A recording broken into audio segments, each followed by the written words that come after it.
नमस्कार, आप सभी का स्वागत है गपशप न्यूज में।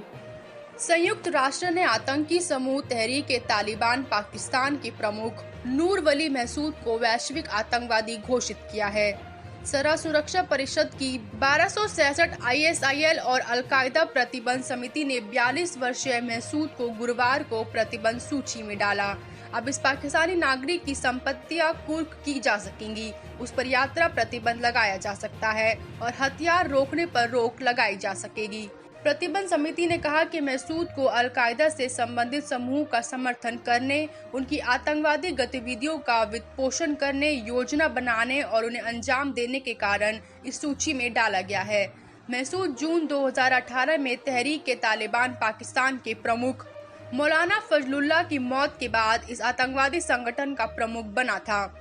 इस संगठन को अल-कायदा से संबंध रखने के लिए संयुक्त राष्ट्र ने 29 जुलाई 2011 को काली सूची में डाला था। प्रतिबंधित समिति ने कहा, नूर वली के नेतृत्व में TTP ने जुलाई 2019 में उत्तर वजीरिस्तान में पाकिस्तान सुरक्षा बलों पर हमले समेत पूरे पाकिस्तान में कई भयावह आतंकवादी हमलों को अंजाम दिया। अगस्त 2019 में खैबर पख्तूनख्वा में पाकिस्तान सैनिकों पर हुए बम हमलों में भी उसी का हाथ था। समिति ने कहा कि समूह ने 1 मई 2010 को टाइम्स स्क्वायर पर हुए बम हमले की जिम्मेदारी ली थी।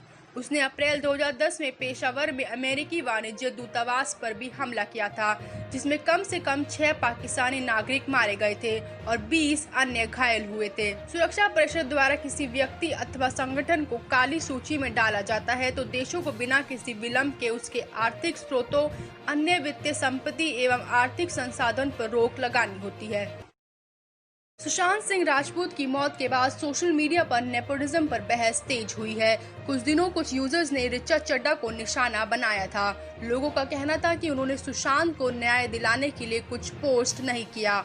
अब ऐसे लोगों को ऋचा ने ब्लॉग के जरिए मुंह तोड़ जवाब दिया है। ऋचा ने लिखा है कि सुशांत की मौत पर वो लोग किस तरह से सांत्वना देने का दिखावा कर रहे हैं, जो खुद अपने साथ न सोने वाली एक्ट्रेस को रिप्लेस करते रहे हैं। ऋचा ने ट्विटर पर ब्लॉग शेयर किया है। उसको कैप्शन दिया है, अलविदा दोस्त। साथ में लिखा है कि कृपया तभी पढ़े जब आप बदलाव को लेकर गंभीर हो, किसी के लिए द्वेष के साथ नहीं और सबके लिए प्यार के साथ। ऋचा ने साहिल लुधियानवी की लाइनों के साथ ब्लॉग शुरू किया और लिखा, यहाँ एक खिलौना है, इंसान की हस्ती, ये बस्ती है मुर्दा परोस्तों की बस्ती, यहाँ पर तो जीवन से है मौत सस्ती, ये दुनिया अगर मिल भी जाए तो क्या है, ये दुनिया अगर मिल भी जाए तो क्या है।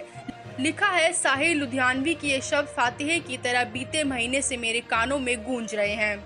ऋचा ने लिखा है, कहा जा रहा है कि इंडस्ट्री इनसाइडर्स और आउटसाइडर्स में बटी है। मेरे नजरिए में हिंदी फिल्म इंडस्ट्री और पूरा इकोसिस्टम सिर्फ दयालु और क्रूर लोगों में बटा है। ऋचा लिखती है, कई डायरेक्टर्स को 1 महीने पहले शोक भरे मैसेज शेयर करते देखा। इनमें से कई ने अपने साथ के लोगों की फिल्म रिलीज से पहले बर्बाद की। आखिर वक्त पर उन एक्टर्स को रिप्लेस किया जिन्होंने उनके साथ सोने से मना कर दिया, तो कई ने बार बार भविष्यवाणी की कि इसका कुछ नहीं होगा। ऐसे ही दूसरों का भविष्य देखने वाले आखिर में अपने चेहरे पर अंडे से भुर्जी बनाकर बैठते हैं। आप ईश्वर नहीं हैं। दुनिया को थकेपन और मानद्वेष फैलाने वाले बातों से संक्रमित करना बंद कीजिए। भारत में भूकंप के झटकों के मामले लगातार सामने आ रहे हैं। उत्तर भारत में दिल्ली, उत्तर प्रदेश, हरियाणा के बाद अब शुक्रवार को अंडमान निकोबार में भूकंप के तेज झटके महसूस किए गए। वहीं प्रशांत महासागर में स्थित देश पापुआ न्यू गिनी में भी 4.8 तीव्रता का भूकंप आया। यूं तो भूकंप के झटकों का पूर्वानुमान बेहद मुश्किल है, लेकिन हाल में सामने आए एक स्टडी के नतीजे से ऐसे संकेत मिले हैं कि इनके पीछे सूरज पर होने वाली विस्फोट जिम्मेदारी हो सकते हैं। रोम के national institute of geophysics and volcanology में रिसर्च की टीम ने पता लगाया है कि सूरज पर होने वाले विस्फोटों में निकलने वाला प्लाज्मा और दूसरे पार्टिकल और धरती पर आने वाले भूकंप में कनेक्शन हो सकता है।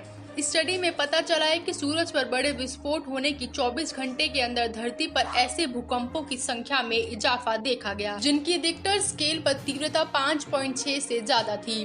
टीम के मुताबिक इसका सिर्फ इत्तेफाक होना भी संभावना बेहद कम है।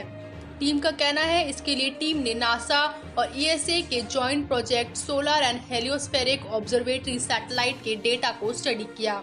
ये सैटेलाइट सूरज के चक्कर काटती है और उसके विस्फोटकों से निकलने वाले पार्टिकल और प्लाज्मा के समय और तीव्रता को नापती है।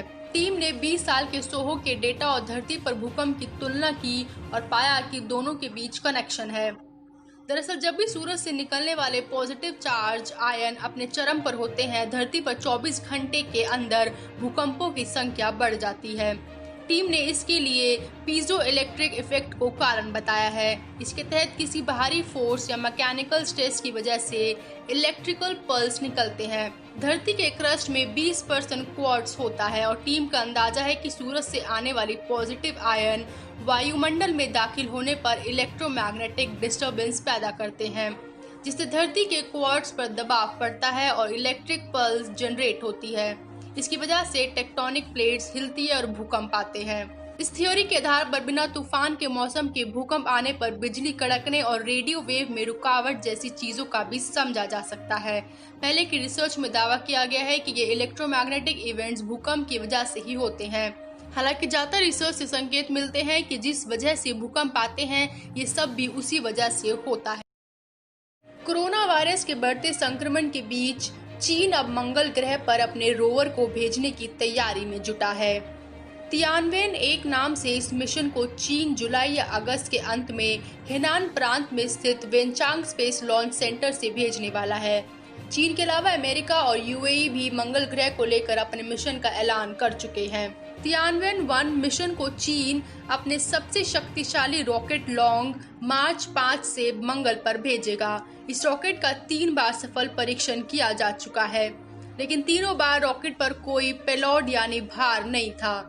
ऐसे में ये शंका बनी हुई है कि चीन का ये मिशन उसके पहले मंगल मिशन की तरफ फेल ना हो जाए।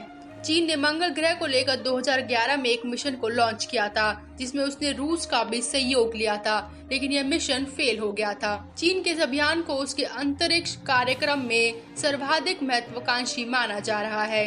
कोरोना वायरस महामारी फैलने के बावजूद इस अभियान की तैयारियां जोरों पर है। चीनी मीडिया के अनुसार इस मिशन के जरिए मंगल ग्रह से वैज्ञानिक आंकड़े जुटाए जाएंगे। इसके लिए तियानवेन 1 में एक रोवर को भेजा जा रहा है। अमेरिका कार से भी बड़े आकार का रोवर भेज रहा है, जिसका नाम परजर्वेंस है।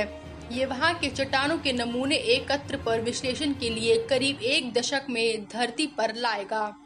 इसे सोमवार को जापान से प्रक्षेपित किए जाने का कार्यक्रम है।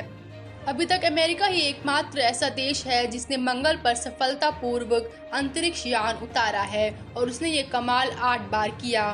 नासा के 2 लैंडर वहां संचालित हो रहे हैं, इनसाइट और क्यूरोसिटी। मंगल ग्रह के लिए चीन ने अंतिम प्रयास रूस के सहयोग से किया था, जो 2011 में नाकाम रहा था। महिला पुलिस अधिकारी थोउना ओजम ब्रिंदा एक बार फिर चर्चा में है। पहले मणिपुर पुलिस की नौकरी छोड़ चुकी बृंदा ने सीधे तौर पर राज्य के मुख्यमंत्री एन बीरेन सिंह पर आरोप लगाए हैं कि उन्होंने ड्रग्स पकड़ने के लिए की गई छापेमारी के दौरान गिरफ्तार हुए लोगों को छोड़ने के लिए दबाव बनाया। बृंदा अभी narcotics and affair of border bureau में तैनात है। उन्होंने एन बीरेन सिंह के अलावा भारतीय जनता पार्टी के एक नेता पर भी आरोप लगाए हैं। आइए जानते हैं कि आखिर थोउना ओजम ब्रिंदा कौन है और वह इतनी चर्चा में क्यों रहती है। बृंदा ने अपने शपथ पत्र में कहा है कि एनएबी ने उनके अंडर में इम्फाल में कई छापेमारी की, गैर कानूनी ड्रग्स के धंधे को लेकर की गिरफ्तारियां की है, कैश और ड्रग्स भी बरामद किए। इसी कड़ी में 19 से 20 जून 2018 की रात को उनकी टीम छापेमारी मारने गई। इस छापेमारी में हीरोइन समेत जो ड्रग्स बरामद की गई, उनकी इंटरनेशनल मार्केट में कीमत 28 करोड़ 36 लाख 78 हजार थी।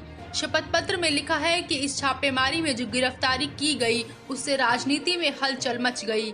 आरोपी चंदेल जिले के 5वीं स्वायत्त जिला परिषद का चेयरमैन था। वह कांग्रेस की टिकट पर जून 2015 में चेयरमैन बना था। सितंबर 2015 में वह फिर से चेयरमैन बना और बाद में अप्रैल 2017 में उसने बीजेपी ज्वाइन कर ली। बृंदा का आरोप है कि इस गिरफ्तारी के बाद उनके और उनके विभाग पर इस केस को दबाने का बहुत दबाव डाला गया। थोउना ओजम बृंदा का नाम विवादों में आने का सबसे बड़ा कारण उनके ससुर का नाम है। उनके पति आर.के. चिंगलेन प्रतिबंधित नक्सली ग्रुप यूनाइटेड लिबरेशन फ्रंट के चेयरमैन रहे राजकुमार मेघेन के बेटे हैं। एक बार को तो उनकी नौकरी लगने में भी दिक्कत आई। वृंदा के मुताबिक वे राजकुमार मेघेन से साल 2011 में पहली बार कोर्ट में मिली थी, जहां उसे पेशी के लिए लाया गया था। मेघेन ने मणिपुर में कई आपराधिक कामों की अगुवाई की थी और अपनी पत्नी और 2 बेटों को छोड़कर 1975 में ही भाग गया था। वृंदा के पति मेघेन के छोटे बेटे हैं और साल 2011 में ही वे अपने पिता से पहली बार मिले थे। ऐसा इसलिए हुआ कि जब वृंदा के पति सिर्फ कुछ ही दिनों के थे तभी मेघेन भाग गया था। 33 साल की उम्र में वृंदा 2 बच्चों की मां थी। उसी वक्त उन्होंने मणिपुर पब्लिक सर्विस कमीशन की परीक्षा दी। 178 लोग पास हुए, जिसमें वृंदा की रैंक 34वीं थी। उन्हें कॉल लेटर भी आया, लेकिन आखिरी लिस्ट में उनका नाम नहीं आया। मेघेन से उनके रिश्ते के कारण मणिपुर सरकार ने उनके नौकरी नहीं दी। कोर्ट में कई याचिकाओं के बाद उनको नौकरी मिल सकी। कानपुर में हुए एनकाउंटर में 8 पुलिसकर्मियों की हत्या करने में वारदात के दौरान विकास दुबे के घर का रास्ता रोकने के लिए एक जेसीबी का इस्तेमाल किया गया था। शुक्रवार को इस जेसीबी का ड्राइवर राहुल पाल मीडिया के सामने आया। पाल ने वारदात की रात के इस भयावह मंजर के बारे में बताया, जिसमें 8 पुलिसकर्मियों की विकास दुबे और उसके बदमाशों ने बेरहमी से हत्या कर दी थी। ड्राइवर ने बताया कि 2 जुलाई की रात जेसीबी को बीच रास्ते में खड़ा करने के लिए विकास दुबे ने ही उससे कहा था। उसने बताया कि ऐसा करने के बाद उसे विकास के घर की छत पर कैद कर दिया गया था। इसके बाद काफी देर तक वहां गोलीबारी होती रही। बाद में विकास और उसके बंदूकधारी बदमाश पता नहीं कहां गायब हो गए। घटना वाले दिन के बारे में शुरू से बताते हुए पाल ने कहा कि प्रेम प्रकाश नाम का एक शख्स उसके पास आया और कहा कि वे अपनी जेसीबी तुरंत ले चले। राहुल ने जब बताया कि अभी काम खत्म नहीं हुआ तो प्रेम प्रकाश ने कहा कि अर्जेंट काम है और विकास भैया ने बुलाया है, जल्दी ले चलो। राहुल ने कहा जब वह बिकरू गांव पहुंचा तो देखा कि वहां काफी लोग खड़े थे। इसके बाद जहां अक्सर गाड़ी खड़ी करता था वहीं गाड़ी खड़ी करने लगे। पाल ने बताया कि जब वह गाड़ी किनारे लगा रहा था तब विकास ने उससे कहा कि गाड़ी रास्ते में लगा दो। पाल ने बताया जब मैंने कहा कि रास्ता जाम हो जाएगा तो उसने कहा जितना मैं कर रहा हूँ उतना सुनो, ज्यादा बकवास करने का टाइम नहीं है। इसके बाद मैंने गाड़ी रास्ते में लगा दी। गाड़ी लगाकर जब वह नीचे उतरे तो विकास दुबे ने कहा कि इसी गाड़ी में सो जाओ। तभी वहां मौजूद धीरू नाम के शख्स ने कहा कि नहीं, इसे ले छत पर ले जाकर बंद कर दो। इसके बाद राहुल को विकास की छत पर बंद कर दिया गया। राहुल ने बताया कि छत पर मैंने देखा कि वहां पर तकरीबन 20-25 लोग खड़े थे जो बंदूकें लिए हुए थे। ड्राइवर ने वहां मौजूद लोगों में से बिकरू गांव के लोगों की पहचान की और बताया कि मौके पर विकास दुबे के अलावा धीरू, प्रभात मिश्र, अमर दुबे, जिलेदार, अतुल, प्रेम प्रकाश, शिवम, एक और शिवम के अलावा कई नाम लोग थे। राहुल ने बताया कि जब उसे छत पर ले जाया गया उसके कुछ देर बाद वहां फायरिंग शुरू हो गई थी। कम से कम 10 से 15 मिनट तक फायरिंग हुई। बाद में पता चला कि पुलिस पर फायरिंग की जा रही है। ये गोलियां चला रहे थे वे सब विकास के आदमी थे। फिर कुछ देर बाद उधर से एक आवाज आई और सब शांत हो गया। इसके कुछ देर बाद वहां लाइटेड टॉर्च दिखाई देने लगी। फिर बाद में विकास और उसके आदमी कहां फरार हुए पता नहीं चला। कोरोना वायरस महामारी के बीच चीन को एक और बड़ा झटका लगने जा रहा है। Apple assembly partner Pegatron Bharat में अपना पहला प्लांट लगाएगी। पेगाट्रॉन दुनिया की सबसे बड़ी मोबाइल कॉन्ट्रैक्ट मैन्युफैक्चरिंग कंपनी है। जून में सरकार ने दुनिया के शीर्ष स्मार्टफोन निर्माताओं को लुभाने के लिए 6.6 अरब डॉलर की योजना बनाई, जिसमें वित्तीय प्रोत्साहन और उपयोग में आने वाले विनिर्माण क्लस्टर की पेशकश की गई। एक रिपोर्ट के मुताबिक पेगाट्रॉन अब भारत में कंपनी की स्थापना कर रहा है। ताइवान के इलेक्ट्रॉनिक्स असेंबलरो फॉक्सकॉन टेक्नोलॉजी ग्रुप और विस्ट्रॉन में शामिल हो रहा है, जो पहले से ही दक्षिण भारत में कुछ आईफोन हैंडसेट बना रहे हैं। चीन में कई कारखानों के साथ पेगाट्रॉन दूसरे सबसे बड़ा आईफोन असेंबलर है।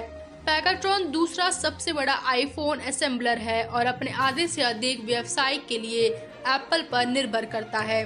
अन्य कंपनियों की तरह ये दक्षिण भारत में प्लांट स्थापित करेगी। फॉक्सकॉन, जिसे होनहाई के नाम से भी जाना जाता है, और विस्ट्रॉन देश में अपने परिचालन का विस्तार करना चाहते हैं। पेगाट्रॉन की एंट्री को बजट आईफोन निर्माण के अपने हिस्से की रक्षा के लिए एक रक्षात्मक कदम के रूप में देखा जा सकता है।